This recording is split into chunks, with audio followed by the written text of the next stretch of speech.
আসছি পলাশবাড়ি গাইবান্ধা থেকে। এখানে এসে বেশ ভালোই লাগছে। এই প্রথম আমরা এখানে আসলাম। এখানে এটাই প্রথম রথ দেখা আমার। এর আগেও দেখছি কিন্তু এরকম রথযাত্রা আগে কোথাও দেখিনি। অনেক সুন্দর লাগছে পরিবেশটা।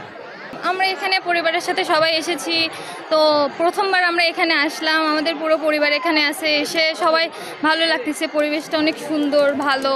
সবাই একসাথে আসছি, এখানে অনুষ্ঠান হচ্ছে, ওখানে পুজো হচ্ছে, সব কিছু মিলায় অনেক সুন্দর একটা পরিবেশ আছে। আমি রথের মেলা দেখতে আসছি। আমার বাসা হচ্ছে রংপুরে।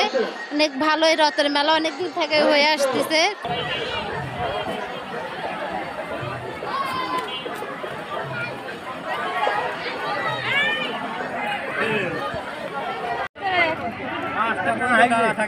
মাদনগরের ঐতিহ্যবাহী রথ। এই রথটি 1867 সালে পাবনার যামিনী সুন্দরী এই রথটা দান করেন। এবার দেখি রে মা।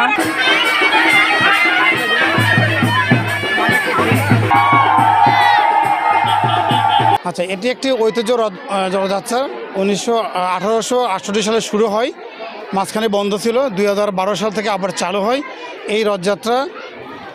আজকে বিভিন্ন এলাকা থেকে, বাংলাদেশের বিভিন্ন জায়গা থেকে প্রচুর ভক্তবৃন্দ এই রথযাত্রায় আসছে। আমরা নলডাঙ্গা থানার আইন শৃঙ্খলা বাহিনী মোতায়েন করা আছে।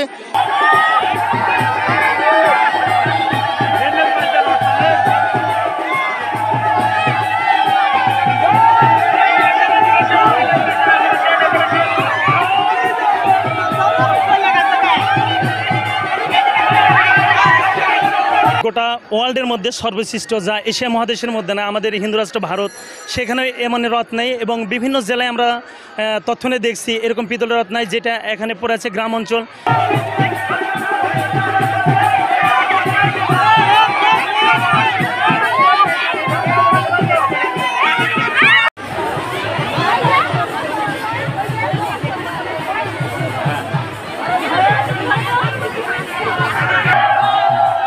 বহু দূর দূরান্ত থেকে ভক্তবৃন্দ এসছে, হাজার হাজার। এতে করে আমাদের কোনো বিশৃঙ্খলা ঘটে নাই।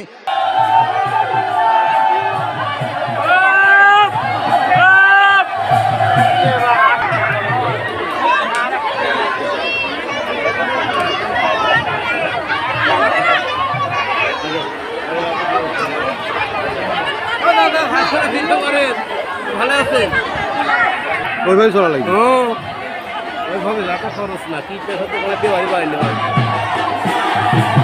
আপনারা সবাই জানেন যে আমাদের জগন্নাথ দেবের রথযাত্রা মানে আমরা যে হিন্দু ধর্মের বিশ্বাস যে আমরা রথযাত্রার মাধ্যমে আমাদের জন্ম এবং মৃত্যু থেকে যে আমরা পরিমুক্তি পাবো। কোনটি খেলার কারণ?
ভক্তি গাম্ভীর্যের মাধ্যম দিয়ে আবার শুরু হয়েছে। এখানে রথের সমস্যা রয়েছে, যেটা আমি গত শুক্রবার মহাপ্রভুর আখ্যা নাটোরে আমি সম্মানিত এসপি মহোদয়ের সাথে আমরা বিভিন্ন ব্যক্তিত্ব মত বিনিময়কালে বলেছিলাম যে এখানে পিতলের রথ, অন্যান্য জায়গায় পিতলের রথ নাই।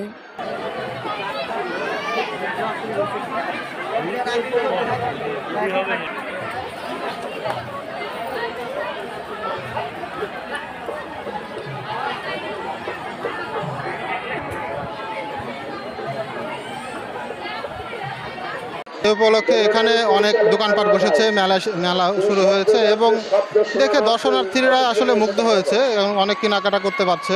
এতে ছোট বাচ্চারাও আছে যাদের জন্য অনেক ছোটোর মতো খেলনা জিনিসপত্র এসেছে, তার সব কিছু একটা জাঁকজমক করে পরিবেশ শুরু হয়েছে।